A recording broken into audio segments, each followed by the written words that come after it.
Bonjour à tous, ceux que je n'ai pas eu l'occasion de saluer ce matin, puis ceux peut-être qui vont l'écouter aussi sur YouTube. Là, alors, c'est un bon service qu'on peut profiter, profitez-en. Moi-même, je réécoute tous les messages, même la semaine, moi, même si je suis là dimanche.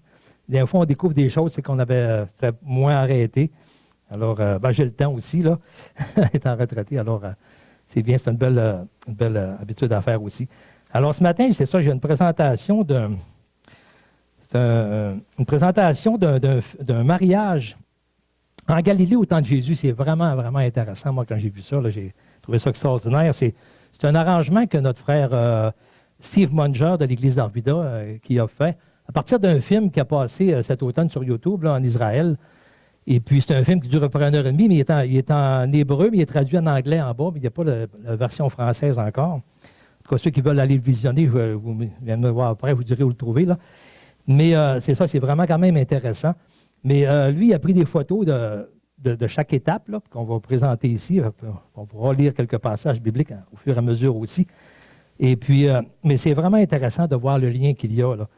Et puis, l'exemple du mariage, c'est pour démontrer la relation que Dieu a avec les saints, que ce soit dans le Nouveau Testament ou l'Ancien Testament. Ce n'est pas nouveau, ça se faisait même dans l'Ancien Testament aussi. Alors, nous, on connaît plus avec Jésus, avec l'Église. Et on sait que le mariage, même qui est institué par Dieu entre l'homme et la femme, est comme une image de la relation qu'il y a entre Christ et l'Église. C'est le modèle que le Seigneur veut qu'on prenne, nous, les chrétiens, sur le modèle de Christ et de l'Église, de la façon d'établir nos relations l'une avec l'autre. Et puis, dans l'Ancien Testament, il y avait aussi, on le voit dans le livre d'Osée, par exemple, la relation d'Israël avec Dieu était comparée aussi avec comme une relation de mariage aussi. La différence qu'il y a dans l'Ancien Testament, dans le Nouveau, il y a une grosse différence, c'est que dans l'Ancien Testament, c'est une épouse infidèle qui devra être restaurée au retour de Christ, on va le voir, avec Israël, parce que ça représente Israël qui a un programme différent du programme de l'Église. C'est le même salut en Jésus, la même chose, le même problème du péché, le même salut en Jésus quand même, mais le programme d'Israël est différent du programme de l'Église. Mais et si on regarde, mais par contre, c'est ça, tandis que dans le Nouveau Testament, eh bien, l'épouse ici est une vierge pure. Comme on peut le lire dans 2 Corinthiens, le chapitre 11, le verset 2, je vais vous le lire. Paul il dit, « Car je suis jaloux de vous d'une jalousie de Dieu, parce que je vous ai fiancé à un seul époux pour vous présenter à Christ comme une vierge pure. » Alors, c'est ce que Paul mentionne ici. Alors, c'est cela. Alors, alors c'est ça, par rapport à l'Église. Ensuite aussi, dans 1 Corinthiens 15, on sait que la relation aussi, Jésus est appelé aussi comme le deuxième Adam. Et la relation entre Christ et l'épouse, puis Adam et sa femme, là aussi, il y a comme une allégorie, il y a comme vraiment une image. Et on retrouve dans 1 Corinthiens 15, le verset 45, à la fin de 44, ça dit, s'il y a un corps animal, il y a aussi un corps spirituel. C'est pourquoi il est écrit, le premier homme, Adam, devint une âme vivante. Le dernier Adam est devenu un esprit vivifiant. C'est le premier Adam, lui, il devient un âme vivant, il a été créé par Dieu. Mais le deuxième, lui, donne la vie. Il est un esprit vivifiant, qui est Christ. Alors, ce qui est spirituel n'est pas le premier, c'est ce qui est animal qui est le premier Adam. Mais ce qui est spirituel vient ensuite. Le premier homme tiré de la terre, Dieu le fait à partir de la poussière de la terre. Le premier homme tiré de la terre est terrestre. Le second Adam, qui est Jésus-Christ, est du ciel. Il est venu du ciel, on le voit dans l'Évangile de Jean, chapitre 1. Alors ça, c'est bien clair, cela aussi. Et puis, un autre petit passage, j'ai 2 autres passages à lire avant qu'on commence la présentation. L'autre, c'est dans Genèse. Dans Genèse 2, alors on voit un peu cette image que je trouve vraiment intéressant avec Adam et puis avec Jésus. C'est un type de Jésus ou Christ aussi dans Adam. Alors, au verset 15, ça dit, « L'Éternel Dieu prit l'homme et le plaça dans le jardin d'Éden pour le cultiver et pour le garder. » Alors, c'est un petit peu, c'est comme la maison du Père, c'est Dieu qui a créé ce jardin-là. C'est comme une figure un petit peu mais on sait qu'à cause du péché, ils ont été chassés, mais ça va être comme restauré au retour de Christ au millénium. Alors l'Éternel Dieu dit au verset 18, « Il n'est pas bon que l'homme soit seul, je lui ferai une aide semblable à lui. » On voit que tout cela a été institué par Dieu. Verset 21, « Alors l'Éternel Dieu fit tomber un profond sommeil sur l'homme qui s'endormit, et il prit une de ses côtes et referma la chair à sa place. » Ici aussi, là, c'est un type de Jésus. Là. Hein, le profond sommeil représente un peu comme Jésus qui est mort à la croix. Et puis son côté a été ouvert aussi. Alors l'épouse a été tirée de Christ, hein, un peu comme l'épouse, l'Église, a été tirée de Christ qui a versé son sang. Et tout comme la première femme a été tirée de la côte d'Adam. Alors, verset 22 dit, « L'Éternel forma une femme de la côte qu'il avait prise de l'homme, tout comme l'Église a été prise de Jésus-Christ, et il l'amena vers l'homme. Et l'homme dit, « Voici cette fois celle qui est os de mes os et chair de ma chair, et on l'appellera femme parce qu'elle a été prise de l'homme. » Hein, comme l'Église a été prise de Christ, et qui sont devenus un. Hein, Jésus a dit, « Père, je veux que tu m'as donné, qu'on soit un, qu'il soit un comme on est un. » Alors, c'est la même chose. On est issus, de tous qui avons cru, on a été baptisés à la mort de Christ, qu'on a été baptisés. Alors, c'est la même chose. On est issus de Christ, comme Ève a été issue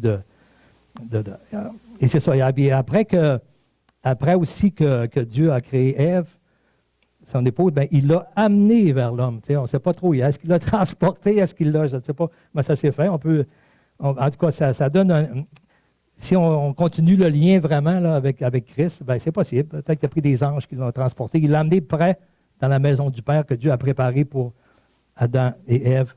Alors Dieu l'a amené là à ses côtés. J'aimerais qu'on lise, juste avant d'aller à la projection, dans la parabole des 10 vierges, au chapitre 25, les versets 1 à 13. « Alors le royaume des cieux sera semblable à 10 vierges, qui, ayant pris leur lampe, allèrent à la rencontre de l'époux. 5 d'entre elles étaient folles et 5 sages. Les folles, en prenant leur lampe, ne prirent point d'huile avec elles. Mais les sages prirent avec leur lampe de l'huile dans des vases. Comme l'époux tardait, toutes s'assoupirent et s'endormirent.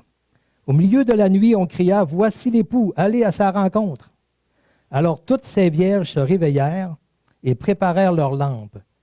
Les folles dirent aux sages, « Donnez-nous de votre huile, car nos lampes s'éteignent. » Et les sages répondirent, « Non, il n'y en aurait pas assez pour vous, pour nous et pour vous. Allez plutôt chez ceux qui en vendent et achetez-en pour vous. » Mais pendant qu'elles allaient en acheter, l'époux arriva, et celles qui étaient prêtes entrèrent avec lui dans la salle des noces, et la porte fut fermée. Plus tard, les autres vierges vinrent et dirent, « Seigneur, Seigneur, ouvre-nous. » Mais il répondit, « Je vous le dis en vérité, je ne vous connais pas. » Ça équivaut à ce qu'on ne le connaît pas non plus. Hein. Si Christ ne me connaît pas, je ne peux pas le connaître. Hein. On connaît Christ parce qu'il nous a connus le premier. Il nous a amenés à lui. Et dans Luc 13, je vous invite peut-être à la maison à regarder ça. Luc 13, à partir du verset 22, ça parle justement de cette porte qui est fermée. Puis on voit vraiment ici, là, c'est pas... c'est ça, ça s'adresse à ceux justement qui ont entendu parler de tout ça, là, mais qui n'ont pas eu cette nouvelle naissance, qui n'ont pas reçu l'Esprit de Christ en eux. Alors, veillez donc, car vous ne savez l'heure ni le jour. Alors, c'est ça un petit peu le but de cette présentation-là. C'est une exhortation aussi une exhortation à la vigilance. Bon, là, c'est la première fois que j'utilise ça. Là, on va voir si ça fonctionne. Est-ce que tu peux mettre la projection? Oui, c'est sur le PowerPoint. C'est marqué mariage en Galilée sur le PowerPoint.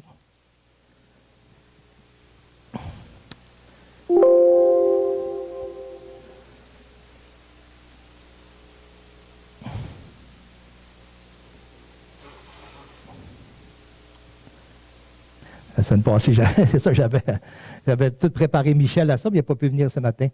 Là, j'espère que moi, ça fait 2 fois que je prépare quelque chose, puis ça donne qu'il ne peut pas venir. Ah, bon, ça arrive. Alors, c'est ça, c'est une exhortation à la vigilance. Peut-être que, Ronald, tu n'es peut-être plus de t'asseoir là, parce que moi, je vais devoir m'avancer un peu pour lire parfois. Je vais peut-être te couper la vision, là. Alors, c'est ça, c'est un encouragement à la persévérance. Il faut que j'aille par là-bas.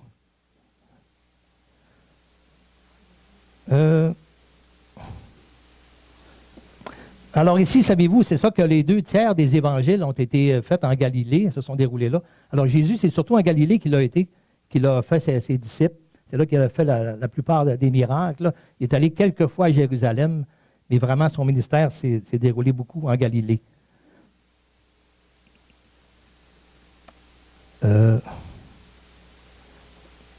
OK. Alors ici, j'ai de la misère à voir. Je ne sais pas si on peut éteindre des lumières, si on verrait mieux, hein?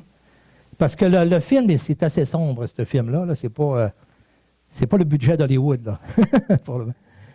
Mais c'est ça, c'est en Israël aussi. Alors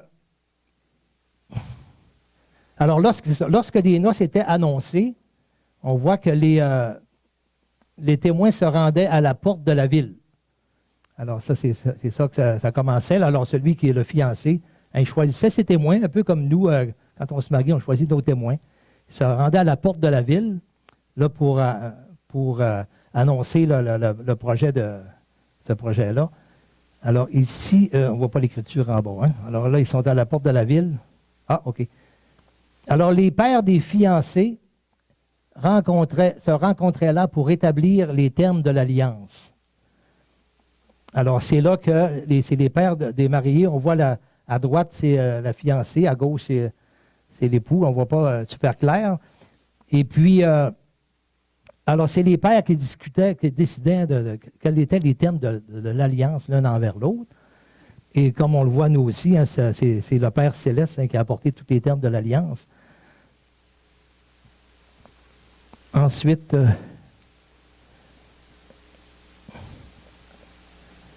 OK, il faut que je pèse 2 fois pour que l'écriture arrive. Alors, les termes de l'alliance, bon, c'est ça, étaient élus devant des témoins. Alors, c'est ça, et on voit ici qu'il lit l'alliance, mais je vais vous lire quelque chose dans Actes en même temps, parce qu'on va voir qui sont ces témoins-là, premièrement, ici. Alors, Acte 1, alors c'est Luc qui avait écrit l'Évangile de Luc, et puis qui a écrit les Actes. Il dit, « J'ai parlé dans mon premier livre, dans l'Évangile de Luc, de tout ce que Jésus a commencé à faire et d'enseigner dès le commencement, et jusqu'au jour où il fut enlevé au ciel, après avoir donné ses ordres par le Saint-Esprit aux apôtres qu'il avait choisis. » Alors, tous les termes de l'Alliance, hein, Jésus les a enseignés à ses apôtres qu'il a choisis, pour que nous, on puisse les avoir dans la parole de Dieu. On les a, alors, on est comme sur le fondement des apôtres et des prophètes. Alors, Jésus a choisi ses premiers disciples, ses premiers témoins qui ont été avec lui pendant tout ce temps-là, où il leur a donné vraiment tous les termes de l'Alliance. Alors, les apôtres, au verset 6, « Alors les apôtres réunis lui demandèrent, « Seigneur, est-ce en ce temps que tu rétabliras le royaume d'Israël? » Eux, c'est après ça qu'ils attendaient, là. Mais il leur répondit, « Ce n'est pas à vous de connaître les temps ou les moments que le Père a fixés de sa propre autorité. » Parce que le programme d'Israël, c'est différent du programme de l'Église. Mais verset 8, il dit, « Mais vous recevrez une puissance, le Saint-Esprit, survenant sur vous, et vous serez mes témoins à Jérusalem, dans toute la Judée, dans la Samarie et jusqu'aux extrémités de la terre. » Alors, tu sais, l'Alliance est comme lui aux portes de la ville, c'est comme aux portes de la terre, à partir du moment où l'Église a commencé, ou comme aux portes de l'Église un peu, aller jusqu'au jour où le Seigneur va venir le rechercher. Et au verset 9, après avoir dit cela, il fut élevé pendant qu'il le regardait et une nuée le déroba à leurs yeux. Alors, c'est ça, ils ont...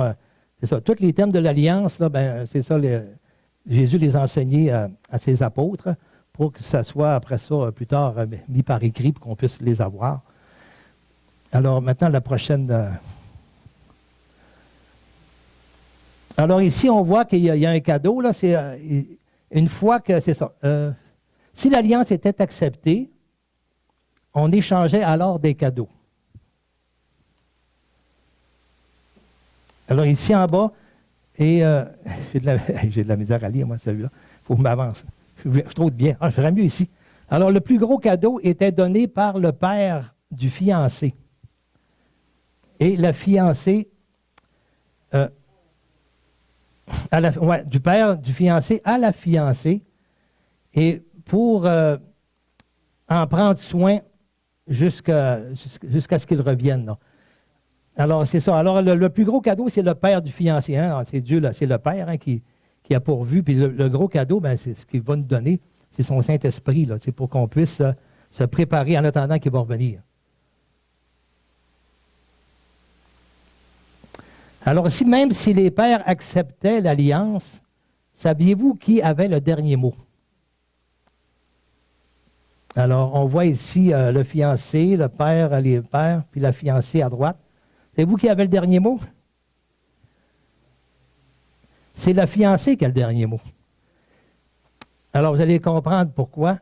Alors, on va parce que c'est ça, c'est que le Seigneur, c'est l'Évangile est prêché. Hein, puis l'Alliance est prêchée. Et maintenant, elle est lue devant les témoins. Là, on l'entend, la mariée, elle l'entend, elle voit tous les termes de l'Alliance. On présente l'Évangile, mais c'est elle qui doit accepter ou pas. Là. Alors, on va voir de quelle façon que ça va se faire pour savoir si l'Alliance allait être définitivement conclue. Le fiancé versait du vin dans une coupe. Alors, il versait du vin dans une coupe.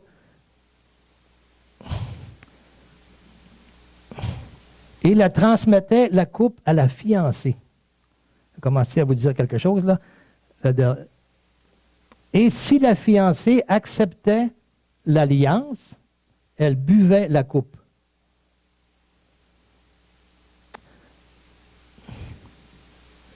Alors l'alliance était ainsi scellée publiquement. Il y aurait donc mariage.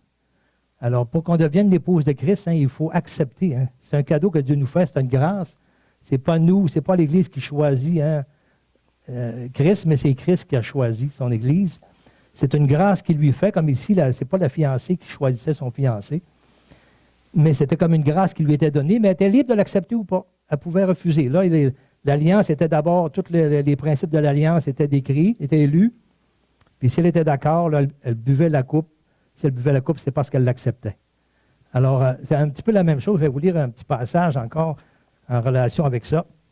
Alors, dans Matthieu 26, versets 26 à 29, ça nous dit, « Pendant qu'il mangeait, Jésus prit du pain, et après avoir rendu grâce, il le rompit, le donna aux disciples en disant, « Prenez, mangez ceci à mon corps. » Il prit ensuite une coupe, et après avoir rendu grâce, il leur donna en disant, « Buvez-en tous, car ceci est mon sang, le sang de l'Alliance, qui est répandu pour plusieurs pour la rémission des péchés. Je vous le dis, je ne boirai plus désormais de ce fruit de la vigne, jusqu'au jour où j'en boirai du nouveau avec vous dans le royaume de mon Père. »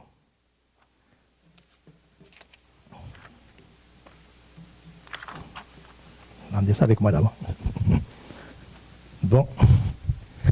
Alors, c'est ça. Alors, je vais continuer.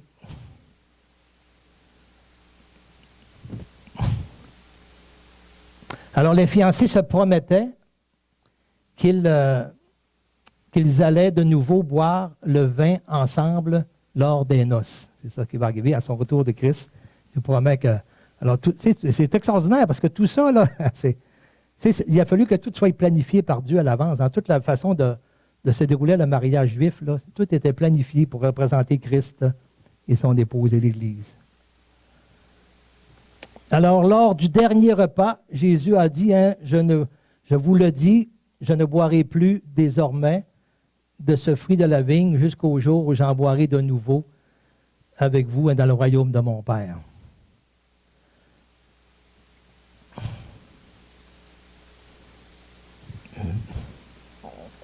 Alors, quand nous... Oui? Ça va être aux noces. Alors, ouais, après l'enlèvement. Ouais. Alors, quand nous avons accepté l'alliance, qu'avons-nous accepté? Alors, c'est ça, on a accepté que Jésus-Christ est mort, il a versé son sang pour nous. C'est ça l'alliance qu'il a fait. Hein? Il a versé son sang pour nous, alors, parce qu'on reconnaît qu'on est pécheurs et perdus. Et puis, il est mort pour nous sur la croix. Et puis, si on accepte hein, qu'il est mort pour moi, hein, j'accepte que Jésus... Oui, Seigneur, j'ai besoin d'un sauveur, je suis pécheur et perdu. Je te remercie, tu as versé ton sang pour moi, je l'accepte. Alors, c'est comme si j'accepte cette coupe-là. C'est là, alors c'est ça, c'est comme ça qu'on l'a accepté. Alors, le fiancé commençait alors à préparer une place pour sa fiancée dans la maison du Père. C'était ce qui se faisait à l'époque. On va le voir. Alors, il part avec des matériaux, là, on voit, il commence à travailler. Alors, le fiancé commençait alors à préparer une place pour sa fiancée dans la maison du Père. On le voit ici dans... Ah, je vais lire un petit verset avant dans Éphésiens, par rapport à justement ça on a accepté la coupe, là, de ce qu'on venait de voir tout à l'heure. Là. Quand est-ce qu'on l'a accepté, nous, c'est ça. Alors, Éphésiens 1, versets 13 et 14. En lui, vous aussi, après avoir entendu la parole de la vérité, l'évangile de votre salut, en lui, vous avez cru et vous avez été scellés du Saint-Esprit qui avait été promis, lequel est un gage. Tu sais, on se remet des gages. Hein, le fiancé remet un gage sur sa fiancée, un gage de sa fidélité et de son engagement. Alors, lequel est un gage de notre héritage pour la rédemption de ceux que Dieu s'est acquis à la louange de sa gloire. Alors ensuite, OK, je vais revenir où ce que j'étais rendu, à la maison du Père. Dans Jean 14, les versets 1 à 3, que votre cœur ne se trouble point. Jésus avait commencé à annoncer qu'il allait partir à ses disciples. Il dit, croyez en Dieu et croyez en moi. Faites confiance en Dieu, puis faites-moi confiance. Il y a plusieurs demeures dans la maison de mon Père. Si cela n'était pas, je vous l'aurais dit, je vais vous préparer une place. Jésus a dit ça à ses disciples, je vais vous préparer une place. Et lorsque je m'en serai allé et que je vous aurai préparé une place, je reviendrai et je vous prendrai avec moi afin que là où je suis, vous y soyez aussi. Alors, c'est ça. Alors, tout ça, ça faisait partie de la façon de se dérouler le mariage. On va continuer. Alors ici, on voit, c'est ça, c'est la mariée là, qui a le cadeau qui a été remis par le père du fiancé. La fiancée, quant à elle, utilisait les moyens que lui avait procurés le père du fiancé pour se préparer. Alors nous, comme Église, c'est ça, hein, l'Esprit est en nous, on était scellés du Saint-Esprit. Et puis le Saint-Esprit, ben, c'est lui qui pourvoit en attendant le retour, parce que là, le Seigneur est reparti, comme on l'a vu tout à l'heure, vers le Père, préparer une place. Et ici, dans Jean 14, il dit, à partir du verset 13, là, verset 12, il dit, parce que je m'en vais au Père, et tout ce que vous demanderez en mon nom, je le ferai afin que le Père soit glorifié dans le Fils. Si vous demandez quelque chose en mon nom, je le ferai, hein, tout ce qu'on a besoin pour se préparer comme épouse, comme fiancée, pour être prêt pour le retour du Seigneur, eh bien, il le pourvoit. Si vous demandez quelque chose en mon nom, je le ferai. Si vous m'aimez, gardez mes commandements. Et moi, je prierai le Père, et il vous donnera un autre consolateur, afin qu'il demeure éternellement avec vous. Alors ça, c'est vraiment aussi le cadeau du Père, l'Esprit de vérité, que le monde ne peut recevoir parce qu'il ne le voit point et ne le connaît point, mais vous, vous le connaissez, car il demeure avec vous, il sera en vous. Je ne vous laisserai pas orphelin, je viendrai à vous. Vous savez, on voit la Trinité, hein? On voit le Père qui donne l'Esprit, puis Jésus, il promet qu'il va être avec nous pendant tout ce temps-là, même si on ne le voit pas, il est là. Alors, je ne vous laisserai pas orphelin, je viendrai à vous, mais le Consolateur, l'Esprit Saint, que le Père enverra en mon nom, vous enseignera toutes choses. Il vous rappellera tout ce que je vous ai dit. Alors, il nous enseigne tout le temps qu'on a à se préparer avant le retour du Seigneur. Le Saint-Esprit est là, comme cadeau du Père, pour tout nous donner ce qu'on a besoin, hein, pour tout ce qui contribue à la vie, à la piété, comme on le voit dans 2 Pierre. Alors, je vous laisse la paix, je vous donne ma paix, je ne vous la donne pas comme le monde donne, mais que votre cœur ne se trouble point et ne s'alarme point. On n'a pas à être dans la peur, on doit être dans la joie, pas être dans la peur. Le Seigneur veille sur nous, on est dans sa main. L'alliance est là, c'est scellé, c'est garanti. Alors, il dit, quand sera venu le Consolateur, que je vous enverrai de la part du Père, l'Esprit de vérité qui vient du Père, il rendra témoignage de moi, et vous aussi, vous rendrez témoignage parce que vous êtes avec moi dès le commencement. Alors, on va continuer. Alors, la fiancée devait demeurer prête en tout temps car personne ne savait quand l'époux allait venir. Parce que ça pouvait durer 1 an avant que le mariage se fasse. Alors, la fiancée devait demeurer prête en tout temps, car personne ne savait quand l'époux devait venir. Excusez. Elle devait demeurer fidèle au fiancé, même si le temps pouvait lui sembler long avant qu'il arrive. Alors, elle devait demeurer fidèle jusqu'à son retour. Alors ici, on voit le fiancé qui attend, là, le père dans la maison du père. Alors, personne ne savait quand aurait lieu le mariage. Personne sauf le père. Alors, dans Matthieu 25 ou 26, 36, ça dit que seul le Père seul, ni les anges, ni le Fils ne le sait. C'est le Père seul qui décide du jour ou de l'heure où est-ce va avoir lieu le mariage. Alors, c'était ça. On voit le Fils là, qui est là, qui attend. Là. Il attend. Il est assis à la droite. On le voit à la gauche, mais il est assis comme à la droite du Père. Puis là, il attend vraiment le temps que le Père va dire, OK, c'est le temps. Alors, il attend impatiemment. Alors, le fiancé avait hâte d'aller chercher l'épouse, mais il attendait patiemment le moment qui était déterminé par le Père. Alors, chaque nuit, la musique est... OK, la future épouse tenait une lampe prête avec suffisamment d'huile au cas où le signal de la venue de l'époux serait donné. Alors, tu sais, elle devait avoir une lampe avec de l'huile tout le temps pour toujours être prête. Le mariage, ça se faisait toujours de nuit aussi. Hein? Ça symbolise aussi qu'on est dans un monde de péché, de noirceur. Hein? Et puis, nous, on est comme dans une nuit, dans un sens, il faut toujours être prêt. Alors, elle devait toujours être prête. Hein? Elle devait toujours être même habillée, être prête. Elle ne savait pas quel jour, quelle heure ça allait venir. Elle était prête. Elle avait ses petites demoiselles d'honneur là, qui s'en occupaient. Hein? On a aussi des anges au service de Dieu, au service des saints, que Dieu met autour de nous aussi. Et le Saint-Esprit, bien sûr, puis les frères et sœurs dans la foi.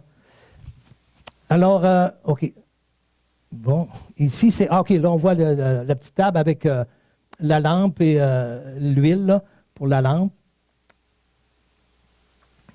Alors ici, et à un moment donné, le Père donnait le signal au Fils de se lever et d'aller chercher sa promise. Alors on voit ici, hein, là, il savait, on imagine Jésus, là, il est tout heureux, il se lève et il se prépare. Et puis,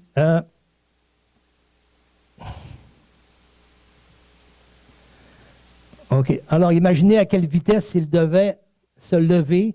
Il ramassait d'abord le chauffard, là, c'est la corne, afin d'aller alerter tout le village. Là. On ne le voit pas bien, là.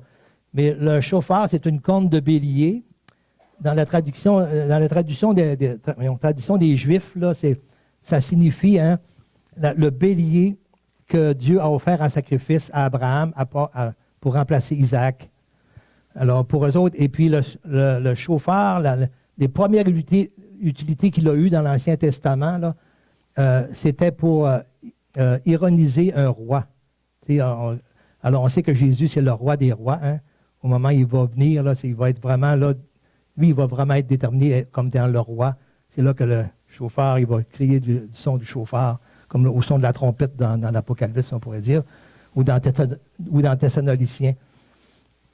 Alors, là, après qu'il avait sonné du chauffard, tout le monde partait en direction de la maison, s'en allait en direction de la maison de l'épouse, et tous ceux qui étaient prêts se levèrent pendant la nuit avec l'époux pour le suivre. Alors, c'était tout un cortège. On le voit, ils partent avec des lampes, là. Alors, au son c'est une faute, là, mais c'est au son du chauffard, l'épouse se réveillait. Elle se levait et sortait dans la rue à la rencontre de l'époux. Alors, lui, il arrive, là, puis là, il la voit, là, regardez ses yeux illuminés. L'époux arrivait finalement devant un merveilleux spectacle, hein, celui dont il rêvait depuis si longtemps.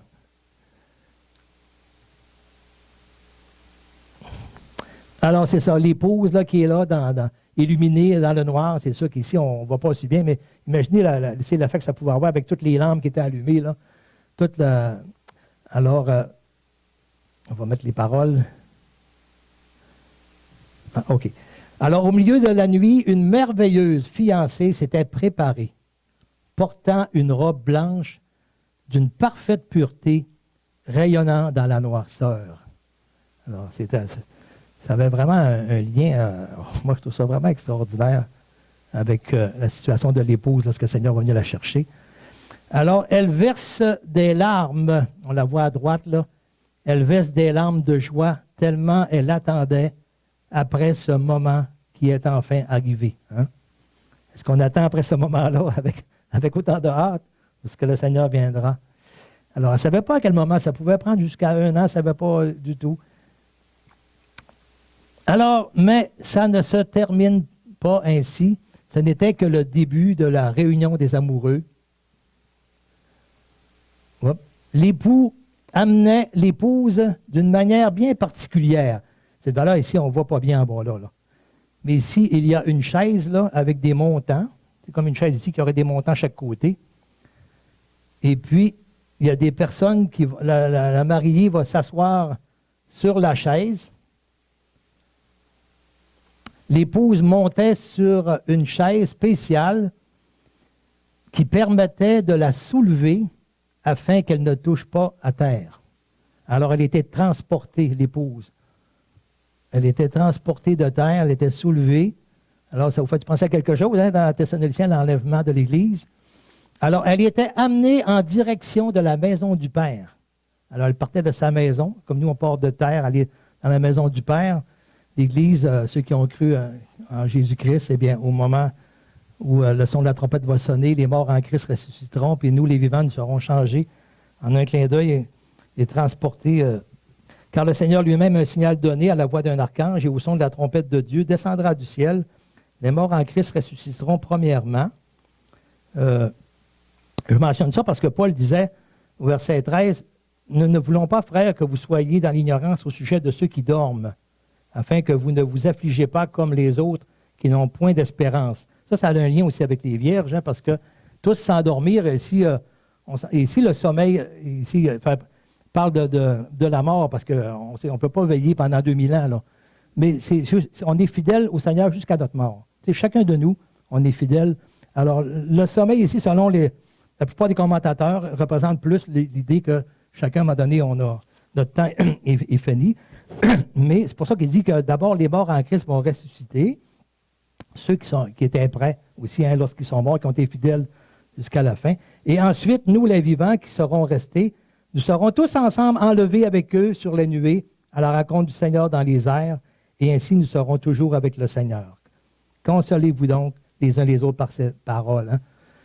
Alors, les Galiléens disaient alors que l'épouse s'envolait jusqu'à la maison du Père. C'est quelque chose qu'ils disaient, là. C'est comme ça que se déroulait le mariage. Alors, il avait la chaise, il y avait des porteurs qui transportaient la mariée. Puis, on voit ça un peu dans des films, des fois en Orient. Là.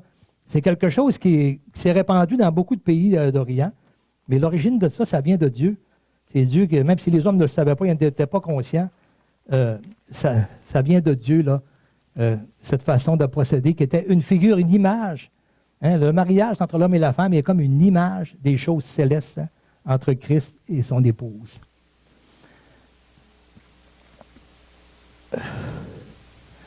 Alors, arrivé à la maison du Père, la noce débutait pour une durée de 7 jours. La plupart du temps, c'est ça, c'est environ 7 jours. Dans d'autres places, des fois, ils disent 14, mais 7 jours, hein, la moyenne, là, plus souvent. Et tous ceux qui avaient entendu l'appel du chauffeur, là, de la corne, hein, du son de la trompette, et qui s'étaient levés, entraient à leur suite dans la maison. Alors, on ne voit pas bien, mais ça, vous pourrez aller le voir quand même sur YouTube. Là. Oui. Oui.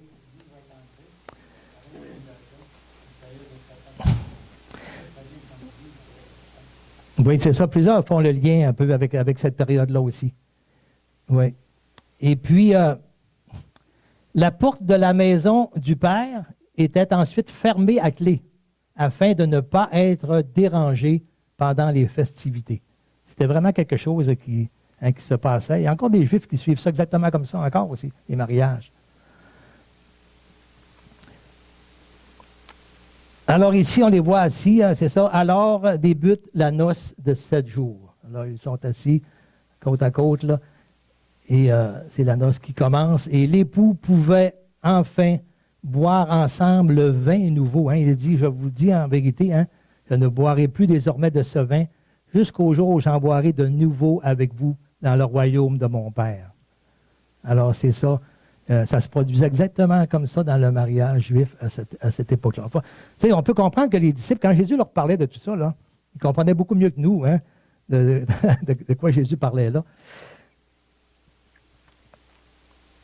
Alors, débutait la noce de 7 jours, OK. Je vais le dire un petit peu. Alors, mais pour ceux qui avaient refusé l'invitation ou qui avaient manqué la parade nuptiale, là, eh bien, lorsque... ils ont manqué la parade lorsqu'elle passait, eh bien, la porte fut fermée. Une fois la porte fermée, il était impossible de pouvoir faire partie de la fête ou de la noce. Pour ça, tantôt, j'ai lu la parabole des 10 vierges. Là, ça ressemble, on le voit beaucoup là-dedans. Là. Alors, et nous, frères et sœurs, qui sommes la promise du Seigneur Jésus, soyons prêts pour les noces de l'agneau. Je vais vous lire un petit passage dans Apocalypse 19, verset 4, ça dit « Les 24 vieillards et les 4 êtres vivants se prosternèrent et adorèrent Dieu, assis sur le trône, en disant « Amen, Alléluia ». Et une voix sortit du trône disant « Louez notre Dieu, vous tous, ses serviteurs, vous qui le craignez, petits et grands. » La plupart des commentateurs s'entendent que dans l'Apocalypse, les 24 vieillards représentent l'Église de Christ. Et au verset 6, « J'entendis comme une voix d'une foule nombreuse, comme un bruit de grosses eaux, et comme un bruit de fort tonnerre, disant « Alléluia, car le Seigneur, notre Dieu Tout-Puissant, est entré dans son règne. Réjouissons-nous. » Ça, le cri du chauffard, là, c'était pour ironiser un roi.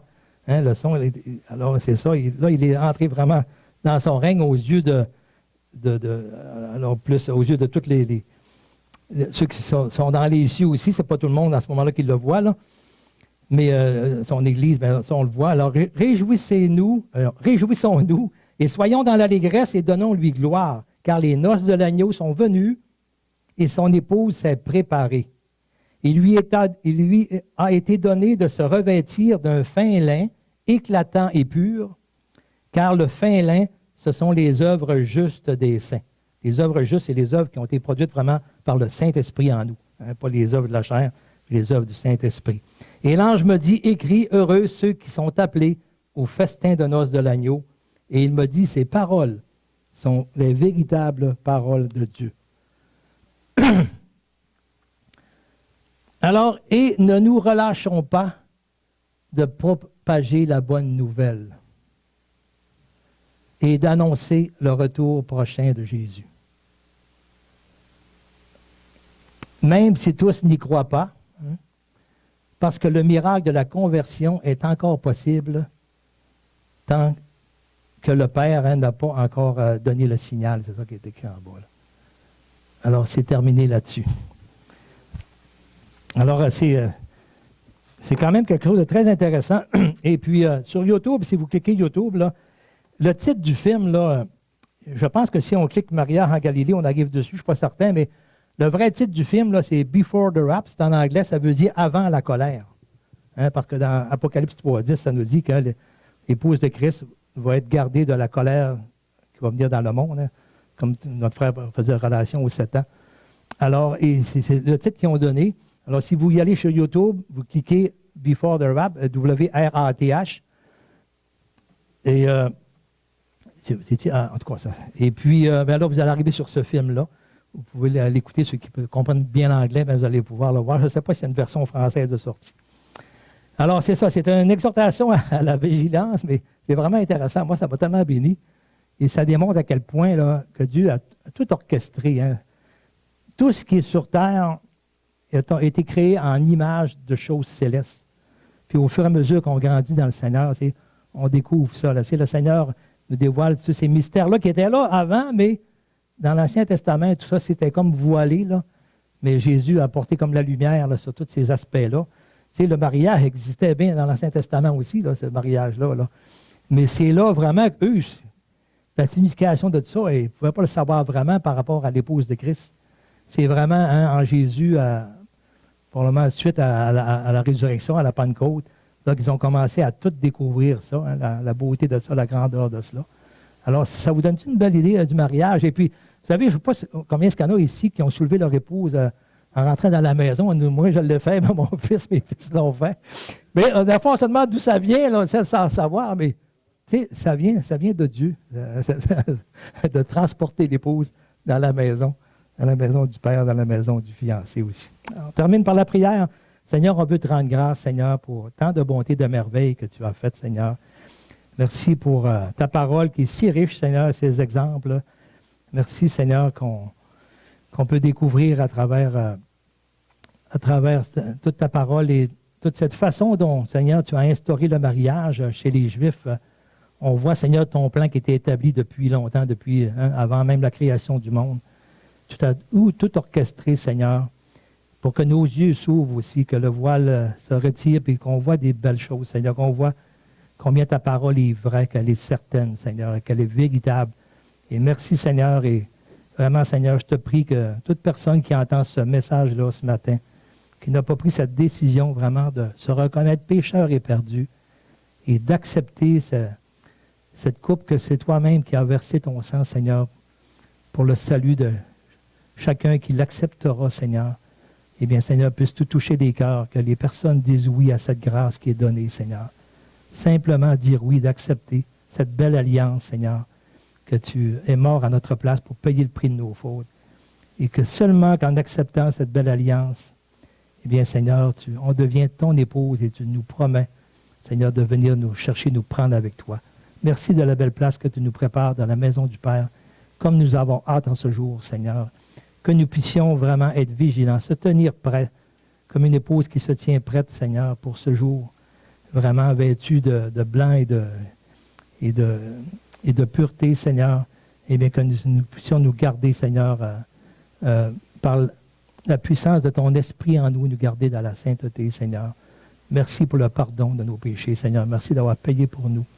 Et glorifie ton nom dans nos vies, Seigneur. Que nous soyons une lumière aussi pour ceux qui ne te connaissent pas, pour qu'ils soient attirés à toi par notre comportement aussi, Seigneur. Que nos lampes brillent, Seigneur, jusqu'à ton retour.